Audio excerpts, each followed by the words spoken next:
नमस्कार, स्वागत है आप सभी का। मैं हूं आपके साथ कुमार कुणाल धीरज। आप देख रहे हैं पक्ष विपक्ष। आज हम चर्चा करेंगे जल बिन नल सूना होने की। जी हां, बात उत्तराखंड के संदर्भ में ही होगी। प्रधानमंत्री नरेंद्र मोदी के नेतृत्व में हर घर नल हर घर जल के तहत जल जीवन मिशन की शुरुआत की गई थी।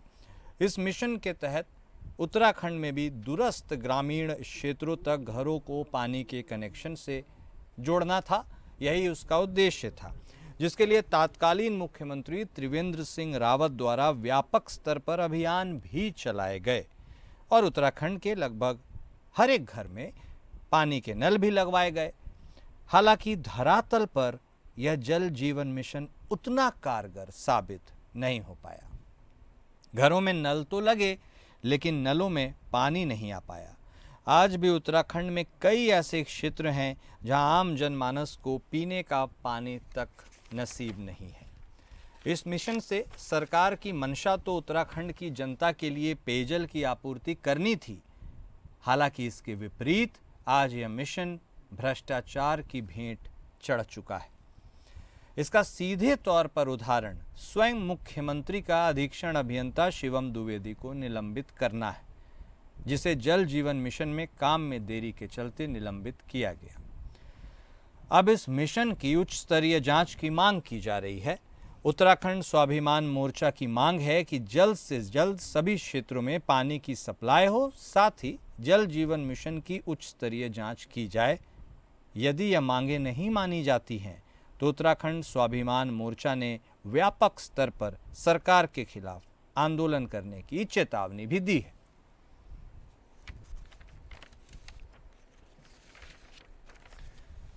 तो नल तो लगे लेकिन जल नहीं आ पाया, यह आरोप केवल विपक्ष नहीं लगा रहा है, इसमें काफ़ी हद तक ज़मीनी हकीकत भी है। और उत्तराखंड में यह हाल इसलिए है क्योंकि मिशन तो बहुत अच्छा है, योजना भी अच्छी है, लेकिन कथित भ्रष्टाचार के मकड़जाल ने इस पूरे मिशन को कस के पकड़ कर रखा है। और उसी का नतीजा है कि उत्तराखंड में जल जीवन मिशन उतना कारगर साबित हो नहीं पाया जितना इसका उद्देश्य था। तो क्या भ्रष्टाचार की भेंट यह चढ़ चुका है? अभी भी वक्त है क्या लगाम लगाया जा सकता है और इस पूरे मिशन को कामयाब बनाया जा सकता है? यही सबसे बड़ा सवाल है और आज इसी सवाल के जवाब को ढूंढने की भी हम कोशिश करेंगे। चर्चा की शुरुआत करते हैं। हमारे साथ हमारे खास मेहमान जुड़ चुके हैं। भारतीय जनता पार्टी के तरफ से बतौर प्रवक्ता प्रभा बंदूनी जी हमारे साथ जुड़ चुकी हैं। कांग्रेस पार्टी के तरफ से बतौर प्रवक्ता आशीष नौटियाल साहब भी हमारे साथ जुड़ चुके हैं। अब दोनों खास मेहमान का स्वागत है। सबसे पहले शुरुआत प्रभा जी आप ही के साथ करेंगे। यह जवाब ढूंढने की कोशिश करेंगे, उम्मीद है कि आप जवाब देंगी। योजना बहुत अच्छी है, देखिए इसमें कोई दो राय नहीं है, लेकिन आपको नहीं लगता कि कोई भी योजना सरकार की ड्रीम प्रोजेक्ट तभी कारगर होगी जब उसे इम्प्लीमेंट करने वाले अधिकारी कर्मचारी उतने ही सेंसिटिव होंगे? ऐसा क्यों होता है? अक्रॉस सरकारें तो आती जाती रहेंगी, लेकिन यह तबका जिसको यह सुनिश्चित करना है कि चीज़ें सरकार की मंशा के अनुरूप हो, वह नहीं हो पाता है। अब देखिए उदाहरण भी सामने है। अधीक्षण अभियंता को तो मुख्यमंत्री साहब को सस्पेंड करना ही पड़ा। इससे ज़्यादा तो एग्जाम्पल देने की जरूरत नहीं है। कब यह माहौल बनेगा जब चीजें जैसी हैं वैसी जमीन पर उतरेंगी? प्रभा जी।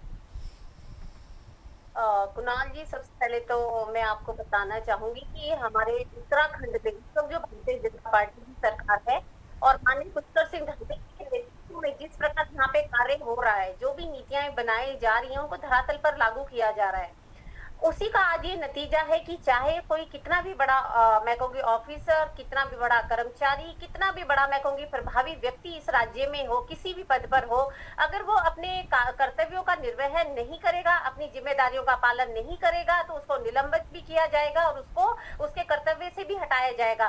उसी का ये उदाहरण है जो हम आज जल जीवन मिशन की बात कर रहे हैं। निश्चित तौर पर हर घर में जल जाना पहुंचाया गया है सरकार के द्वारा, हर घर में नलके भी डलवाए लगवाए गए हैं। हाँ, मैं आपको ये स्पष्ट रूप से कह देना चाहूंगी कि जो भी हमारा सरकार का एक ये हम चाहते थे कि हर घर तक 100% इसकी आपूर्ति हो जाए, तो 100% नहीं, 85% पहाड़ के घरों में। देखिए, इसमें हम मैदान को नहीं ले सकते क्योंकि मैदानी क्षेत्र हमारा ऑलरेडी विकसित है, वहां पे कहीं कोई ऐसी समस्या नहीं है। हम इस वक्त जो बात कर रहे हैं जल जीवन मिशन की, ये हमारे दूरगामी, या हम कहेंगे कि बहुत ही उन परिस्थितियों की बात हम कर रहे हैं। यहाँ पे जो पहाड़ी क्षेत्र है, जहाँ पर आज पैदल चलना भी, मैं कहती हूँ कई जगह बहुत पहाड़ों पर दूरवर्ती है, सीमावर्ती कई ऐसे गाँव है, बहुत ही दूरगामी क्षेत्र है वो, उनको हम इस विषय पे ज्यादा लेंगे। तो देखिए, माननीय मुख्यमंत्री जी हो चाहे माननीय प्रधानमंत्री जी हो, उन्होंने स्पेशल बजट इसके लिए आवंटित किया है, और माननीय मुख्यमंत्री जी ने वहां पर, क्योंकि हम सबको पता है कुणाल जी की जितना भी कार्य होता है बाद में उसको क्रियान्वयन के लिए हमें अधिकारियों की जरूरत पड़ती है। लेकिन जब किसी क्षेत्र से, मैं ये आपको ये भी बताऊंगी कि हर क्षेत्र में ये समस्या नहीं है। अब मैंने आपको बताया है कि 85% गांव तक पानी पहुंच चुका है, नलके जा चुके, लेकिन जहां पर भी ये समस्या आई, और अब जब माननीय मुख्यमंत्री जी के संज्ञान में ये आ चुका है कि ऐसे कई अधिकारी हैं जिनकी लापरवाही की वजह से कि जो योजनाएं थी वहां तक नहीं पहुंच पाई, तो जैसे ही उनके संज्ञान में आया उन्होंने उसको तुरंत निलंबित कर दिया। तो कहने का मतलब है ये है कि आज उत्तराखंड में कुणाल जी जीरो टॉलरेंस नीति है, चाहे वो भ्रष्टाचार हो, अतिक्रमण हो, किसी भी प्रकार की अगर लापरवाही पाई गई तो जो दोषी होंगे उनको तुरंत निलंबित भी किया जाएगा, जेल की सलाखों के पीछे भी भेजा जाएगा। और मुझे लगता है जिस क्षेत्र की ये समस्या आई है, जहां पर अभी तक जल नहीं पहुंचा है, जिस कर्मचारी की लापरवाही से ये हुआ है, निश्चित ही वहां पर आने वाले कुछ दिनों में ही हम देखेंगे कि वहां पर जल पहुंच गया है, क्योंकि इसमें सीधी लापरवाही हम देख रहे हैं कि एक कर्मचारी है, वहां पे कोई बजट की समस्या नहीं थी, वहां पर कोई मुख्यमंत्री और जो हमारे अधिकारी थे उन्होंने सख्त निर्देश दिए थे कि हर जगह ये जाए, लेकिन जैसे ही मामला संज्ञान में आया, माननीय मुख्यमंत्री जी ने तत्काल आदेश दिए कि इनको निलंबित कर दिया जाए। तो ये उत्तराखंड की नीति है कि जिस प्रकार 2000 हम कहेंगे ये वाले वर्ष हम रजत जयंती वर्ष में प्रवेश कर रहे हैं। अभी हमने पिछले साल ही माननीय मुख्यमंत्री जी ने कहा था कि हमारा उद्देश्य है कि हर घर पानी, मूलभूत जो सुविधाएं हैं, सड़क, बिजली, पानी, वही हमारा पहाड़ी क्षेत्रों में पहुंचाने का लक्ष्य है, क्योंकि हमारे जो मैदानी क्षेत्र है वो पूरी तरह विकसित हो चुके हैं। ओके प्रभा जी, चलिए आप ही ने जो बात कही है, हम भी उम्मीद करते हैं कि बात वहीं तक सीमित हो, कर्मचारी तक ही, या फिर ये ना हो कि कहीं ये कर्मचारी मात्र टिप ऑफ द आइसबर्ग हो और कहानी दूर तलक जाती हो। लेकिन खैर, नौटियाल साहब आप भी हमारे साथ जुड़े ही हुए हैं। एक चीज़ तो कम से कम तमाम दुश्वारियों के बावजूद एक चीज़ अच्छी यह लगती है कि योजना को धरातल पर नहीं उतारा जा रहा है, तो जो इसके तौर पर कथित रूप से जिम्मेदार हैं उनके ऊपर कार्रवाई हो, जो इस केस में भी हुआ है, हालांकि संख्या कम है। मुझे कर्नाटक का भी वो एग्जाम्पल याद आता है, आप ही की पार्टी की सरकार है, वो भी मुझे अच्छा लगा। जब आरसीबी के जश्न में स्टैम्पीड हुआ तो वहाँ पर टॉप नॉच पुलिस कमिश्नर से लेके नीचे तक गाज गिरी और सस्पेंशन हुआ है।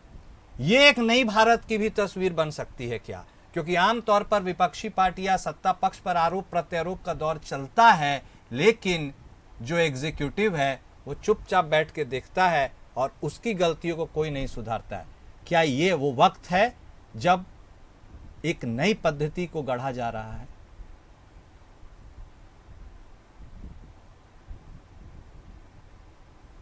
हेलो जी बोलिए नौटियाल साहब। हाँ देखिए अंकल महोदय, भारतीय जनता पार्टी की हर योजनाएं जो भी बनाई इन लोगों ने सिर्फ पैसे खाने के लिए और पैसों को बर्बाद करने के लिए, अपने इलेक्ट्रल बॉन्ड के माध्यम से जो इन्होंने चंदा लो धंधा लो का धंधा अपना रखा है, उसके लिए बनाई। आज की डेट पर पानी की इतनी भयंकर समस्या है, पहाड़ की बात तो बहुत दूर की है। अगर आप देहरादून में भी देखें, कई इलाके, कई क्षेत्र ऐसे हैं जहाँ पानी आ ही नहीं रहा है। इनकी सारी व्यवस्थाएं फेल है, जो बन बनाई व्यवस्थाएं थी वो तक फेल है।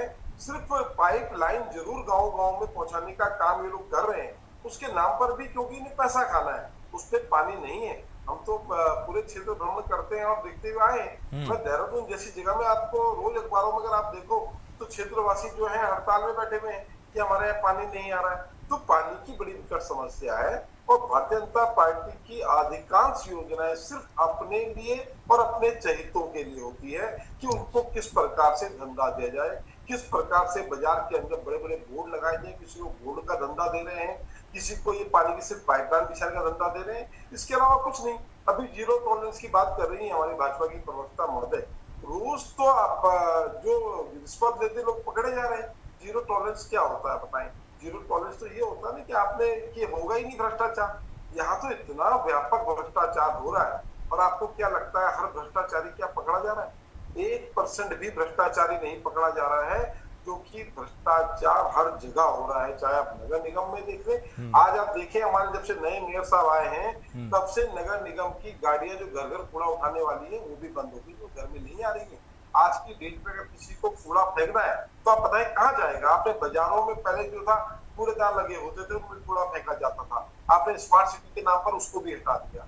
घर में कूड़ा उठाने वाला आ नहीं रहा, घर का कूड़ादान बना दिया इन लोगों ने। इतने बुरे हाल है, सफाई व्यवस्था तक नहीं हो पा रही है। हर क्षेत्र में फेल है, चाहे आप गंगा सफाई की बात करें, चाहे गाय रक्षा की बात करें, गौ रक्षा के नाम पर आप देखिए हर जगह चौराहियों में पुलों में गायें बेचारी दर दर धक्के खा रही हैं, प्लास्टिक की पन्नियां खा रही हैं, इन्हें शर्म नहीं आती?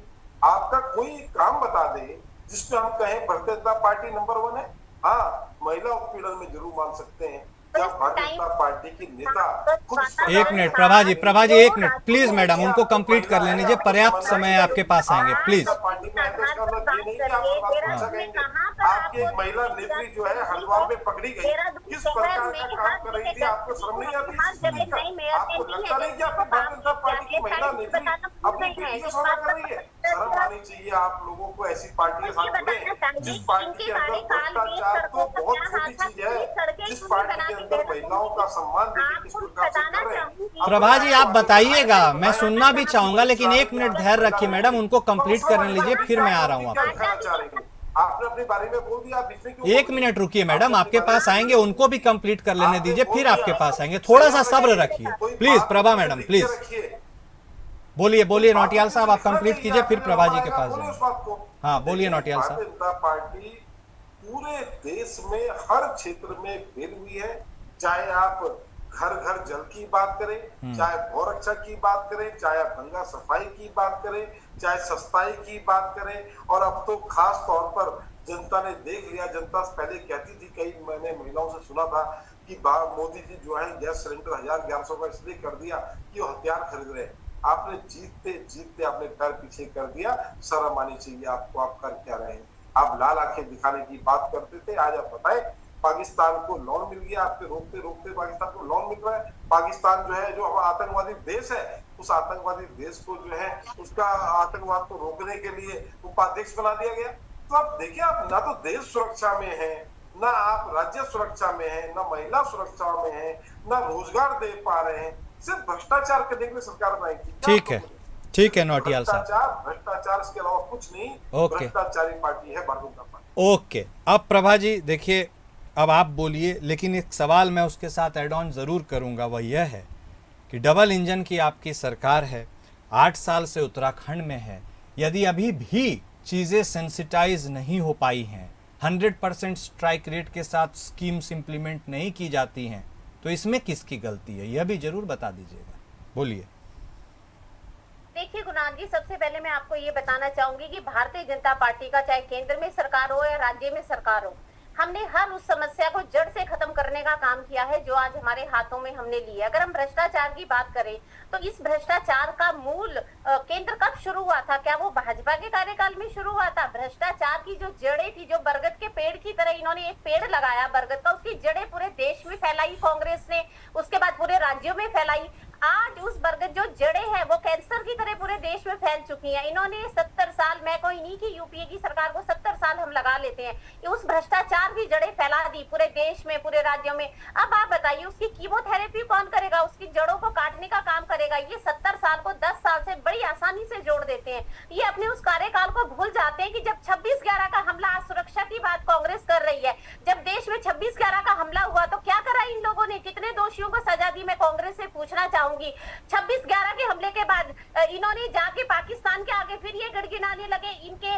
आज ये हमें मध्यस्थता की बात करते हैं कि ट्रंप ने सीज फायर। अरे तुम तो वो लोग हो जो विदेश में जाके संयुक्त राष्ट्र में बोलते हैं कि हम आतंकवाद को नहीं खत्म कर सकते, कृपया करके हमारे देश में आइए, मध्यस्थता करिए। यूरोपीय देशों में किसने गुहार लगाई थी? इनके राहुल गांधी ने लगाई थी, जो आज के प्रेजेंट में इनके विपक्ष के मैं कहूंगी नेता हैं। तो आप ये बताइए, सुरक्षा के साथ या देश के मान सम्मान को गिरवी रखने का काम किसने किया है? कांग्रेस ने किया है।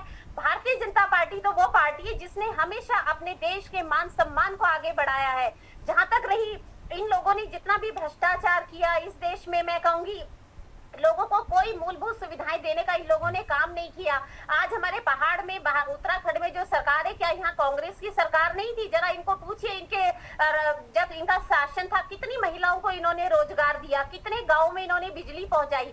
आज अगर हम घर घर बिजली प्रभा जी, लेकिन यदि आपके बातों को मान लिया जाए मैडम, तो इसीलिए ना जनता को आपको मैंडेट दिया है कि जो इन्होंने किया वो आप ना करें। लेकिन यदि आपकी ताकतवर सरकार भी उन मोर्चों पर विफल नजर आएगी तो आपसे कौन सवाल करेगा? विपक्ष ही तो सवाल करेगा। देखिए कुणाल जी, सवाल पूछने में कोई दिक्कत नहीं है, लेकिन जब ये इतनी बड़ी बड़ी बातें करते हैं तो वो बहुत हास्यास्पद अपने में नजर आती हैं कि आज आप ये देखेंगे कि पहाड़ों में जो बिजली का काम है 100% घरों में हमने बिजली पहुंचा दी है इन कार्यकाल में हमारे। तो आज आप वहाँ किसी भी क्षेत्र में चले जाइए, बिजली की कोई समस्या नहीं है। और माननीय मुख्यमंत्री जी ने कहा है कि आने वाले समय में अगर वहाँ पे 50 लोग भी अगर एक गाँव में रहेंगे, वहाँ पर सड़क पहुंचा दी जाएगी। और मैंने आपको पहले ही कहा, जो बिजली में हो कि जो समस्या हमने 85% घरों में पहुंचा दी है, जो पानी पहुंचाने की, और जो कमी उसमें आई है उसको भी आने वाले समय में हम पूरा करेंगे। लेकिन उसमें भी जो हमने नीति बनाई है, अगर हमारे विभाग के जो कर्मचारी काम नहीं कर रहे तो उनसे काम कैसे लेना है, ये नजीर पेश कर रहे हैं कि जो बाकी विभागीय अधिकारी होंगे जिनको ये दायित्व सौंपा गया है, अब उनको भी ये लगेगा कि अगर हमने अपना कार्य तय समय पर नहीं किया, समय सीमा उनको दी गई है, तो उनको भी ऐसे निलंबित किया जाएगा और उनको उनके दायित्व से हटा दिया जाएगा। तो देखिए, इतना बड़ा काम आज के इतिहास में कुणाल जी किसी ने नहीं किया है। कोई सरकार इतना सख्त नहीं हुई है कि बड़े बड़े आईएएस और पीसीएस को घर बैठाने का काम किया हो। कांग्रेस में इतनी हिम्मत नहीं है कि वो इतना भ्रष्टाचार के खिलाफ एक्शन ले, क्योंकि इनके खुद के मंत्री, इनके मैं तो कहूँगी मुख्यमंत्री भ्रष्टाचार में लिप्त है। आज उत्तराखंड में क्या ये विकास करेंगे? ठीक है प्रभा जी, अपनी खुद की पार्टी में ये लड़ाई झगड़े चल रहे हैं, हम सब लोग देख रहे हैं, अखबारों की सुर्खियां क्या है कांग्रेस की। ओके, समझ गए। ठीक है मैडम। नौटियाल साहब, देखिए, एक तो 70 साल वाली बात आ गई तो आप अग्रिम इसे बधाई के तौर पर ले सकते हैं। 70 साल, इसका मतलब आगे आप सरकार बनाने वाले हैं क्या? मैडम ने 70 साल का उल्लेख कर दिया है। हालांकि कितने साल आपने किया? 55, 60 कितना किया नौटियाल साहब? भाजपा के नेताओं ने जो सुना होता है ना व्हाट्सएप यूनिवर्सिटी से, चले खैर हटाइए, जितने भी साल किया ना, मेन मुद्दे से हम हट जाएंगे, उसको आप ऐड ऑन कर लीजिएगा। लेकिन नौटियाल साहब, एक यह सवाल है, प्रभा जी ने यह भी उठाया है, आप उल्लेख कर दीजिएगा कितने साल, वो अलग बात है। लेकिन यह भी सवाल उन्होंने उठाया, यह कहा है कि आपने जो कुछ किया है इन सालों के दरमियान में, उसकी क्षतिपूर्ति करने में ही एक तरह से कहा जाए तो हालत बहुत टाइट हो रही है, उसके बाद ही तो विकास की रफ्तार पकड़ेगी। आप ही का किया हुआ है, यही है। महोदय, बोलिए। अभी बजनी जी बोल रही थी कि कैंसर की थेरेपी कर रहे हैं, ये कैंसर की थेरेपी नहीं कर रहे, ये खुद कैंसर है देश के लिए। जब से देश में आए हैं, देश को बर्बाद करने में लगे हुए हैं हर हाल में। आप देखें, क्या नाम था, ट्रम्प माय फ्रेंड ने ऐसी रेड मार दी इनकी। आप देखिए कौन सा देश भारत के साथ, इन्होंने की विदेश नीति फेल है, इन्होंने विदेश नीति कुछ भी नहीं करी भाई, कोई देश साथ खड़ा नहीं हो पा रहा है आज की डेट में। आप कहते हैं लाल आंखें दिखाएंगे, लाल पीली नीली आंखें सब दुनिया ने देख ली आपकी। और अब बदतमीजी देखें, कितनी बदतमीजी करने जा रहे थे कि हर महिला को सिंदूर देंगे। अरे शर्म आनी चाहिए आपको, आपकी औकात है सिंदूर देने की? अपने घर की महिलाओं को तुम सिंदूर नहीं दे पा रहे हैं, आप पूरे देश की महिलाओं को सिंदूर देने की बात कर रहे थे। शर्म आनी चाहिए बदनी जी। महिलाएं, आप एक महिला है और एक महिला कभी दूसरी महिला का भी सिंदूर प्रयोग नहीं करती है, और आप कह रहे हैं कि आप हर घर में सिंदूर पहुंचाएंगे। डंडे मार के भगाना चाहिए इतनी गंदी मानसिकता के लोगों को। इस प्रकार की आपकी मानसिकता बन चुकी है। कैसी मानसिकता है? एक महिला होने के नाते शर्म करनी चाहिए आपको। किस तरह से बातें कर रहे हैं आप खुद एक महिला है, आप ऐसे सिंदूर को लेना पसंद करेंगे? प्रभा जी, थोड़ा सुन लीजिए मैडम, थोड़ा सुन लीजिए, फिर बोल लीजिएगा। दोनों साथ में आप लोग बात करने लगेंगे तो किसी को कुछ समझ नहीं आएगा। आप दूसरी महिलाओं को सिंदूर देने की बात कर रहे थे, जब देखा विरोध हुआ तो पीछे भाग गए। अरे भगोड़े हैं ये देश के भगोड़े हैं, हर जगह भागना चाहते हैं, अपने परिवार में अपनी बीवी को छोड़कर भाग गए। आज युद्ध रणभूमि से आप रण छोड़कर भाग गए, भगोड़े हैं आप। शर्म आनी चाहिए आपको, और बातें कर रहे हैं। अभी बदनी जी सुन लीजिए, सुनने की हिम्मत रखिए। अपने टाइम पर बोलना, बीच में डिबेट खराब मत किया कीजिए आप, अपने टाइम पर बोलिएगा। बदनी जी, बीच में बोलने से कोई ज्यादा बंधुनी प्रभा जी थोड़ा सुन लीजिए मैडम, उनको कंप्लीट तो करने दीजिए, इतनी भी क्या बेकरारी है। एक मिनट मैडम प्लीज, सिंदूर का मतलब तो समझिए। आप उनको कंप्लीट तो करने दीजिए यार, आरोप पलटवार में ही ये पूरा मामला निकल जाता है। आप लिख के रखिए, जब नंबर आएगा तब बोलिएगा। मैडम प्लीज आप 2 मिनट सुन लीजिए, पर्याप्त समय है आपके पास भी, तो आ ही रहा है ना व्यक्ति। नहीं, अपनी जब बारी खत्म हुई तो क्या प्रभा जी प्लीज मैडम सुन लीजिए, थोड़ा सा सुन भी लीजिए, सुनिएगा नहीं तो जवाब कैसे दीजिएगा। प्लीज मैडम सुन लीजिए, आपके वक्त में तो वो नहीं ना मैडम, प्लीज आपके वक्त में वो नहीं टोकते हैं, यही मैं आपसे भी उम्मीद रखता हूं। उनके वक्त में आप ना टोकिए, अपनी अपनी बारी में बात करिए। Please please Prabha madam please please, मैं आपसे उम्मीद करता हूं आप थोड़ा सा सब्र रखिए मैडम प्लीज। नौटियाल साहब आप बोलिए, कुछ अच्छा नहीं होने वाला है। नौटियाल साहब आप बोलिए प्लीज। प्रभा मैडम थोड़ा सब्र रखिए, आपके पास भी आ रहे हैं, बोलिए बोलिए नौटियाल साहब। हाँ एंकर महोदय, अभी वधूनी जी ने बात करी कि हमने हर घर बिजली पहुंचाने का कार्य किया है। मैं खुद अभी लास्ट सैटरडे संडे को मैं आदि कैलाश गया हुआ था, और वहां जिस जगह पे मैं रहा वहां पर बिजली नहीं थी, बिजली के खंभे निश्चित थे। वहां के लोगों ने बताया हमें कि जब प्रधानमंत्री जी आए थे तो यहाँ बिजली भी आई थी और सड़क भी बनाई गई थी। आदि कैलाश के लिए सड़क का निर्माण हुआ था, बहुत अच्छी सड़क बनी है। आदि कैलाश से गुंजी गांव से आदि कैलाश तक की बहुत सी सड़क बनी है। वो सिर्फ इसलिए बनी थी कि प्रधानमंत्री जी वहां गए थे। अब उनका मांग थी कि अगर एक बार प्रधानमंत्री जी ओम पर्वत भी चले जाए तो शायद वहां की सड़क भी बन जाए। बड़ा बुरा हाल है, बिजली नहीं है वहाँ, हम बिना बिजली के रहे हैं रात को। तो हमें पता है, हम जब क्षेत्रों में जाते हैं देखते हैं, वहाँ पे एक सौर ऊर्जा से काम चल रहा था, और सौर ऊर्जा भी इसलिए नहीं चल पाई क्योंकि उस दिन बारिश का मौसम था, तो हम अंधेरे में रहे हैं। तो हमें पता है, झूठ बोलने का काम मत करें डिबेटों में कि वहाँ लाइट आ गई, ये हो गया, कुछ नहीं हुआ। हाँ निश्चित खंबे गए हैं, खंभों के नाम पर पैसे खाए गए हैं, सब कुछ है, पर वहाँ लाइट नहीं है। हम खुद उदाहरण है, मैं वहां गया था। देखिए, आप बिजली की बात करें चाहे पानी की बात करें, हर क्षेत्र में हमने भारतीय जनता पार्टी को फेल ही देखा है, क्योंकि हम लोग आपके सहयोगी हैं। अगर जनता ने भारतीय जनता पार्टी को 10 साल मौका दे दिया तो हम चाहते हैं आप शासन करें, क्योंकि अब क्या हो सकता है, आपने मौका दिया है, होना चाहिए। पर देखिए, जनता का दुख दर्द बताने का अधिकार तो हमें ही है ना, क्योंकि डिबेट में हम ही आ रहे हैं, आम आदमी तो नहीं आएगा। हम आम आदमी की आवाज बनकर डिबेट में आते हैं जब आप लोग बुलाते हैं, और निश्चित उस आवाज को अगर हम नहीं उठाएंगे तो फिर कौन उठाएगा? जनता की आवाज को उठाना विपक्ष का काम है, और सत्ता का काम है उस आवाज को सुनकर उसको सही करना। अगर कहीं पे कमियां हैं तो नहीं, ठीक कह रहे हैं, बस ठीक कह रहे हैं, भ्रष्टाचार ठीक है। अब प्रभा जी, आपको जो आवाज वो लगा रहे हैं, सुना रहे हैं, क्या आप वो सुन रही हैं? बताइए।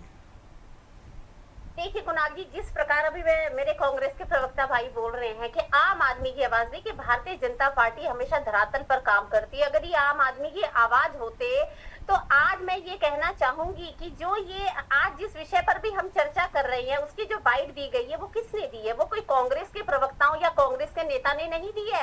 इन लोगों में आज आप देखिए, हमारे अखबारों की सुर्खियां क्या है, इनके अपने अंदर पार्टी में लट्ठम-लट चल रहा है, एक दूसरे के यहाँ वर्चस्व की लड़ाई चल रही है। इनकी पार्टी में हरीश रावत जी को देख लिए, हरक सिंह रावत जी को देख लिए, एक दूसरे को लगड़ा घोड़ा बताने से कौन सा वो सरकार में है? आपको तो देश को देखना है, पार्टी को क्या देख के करिए।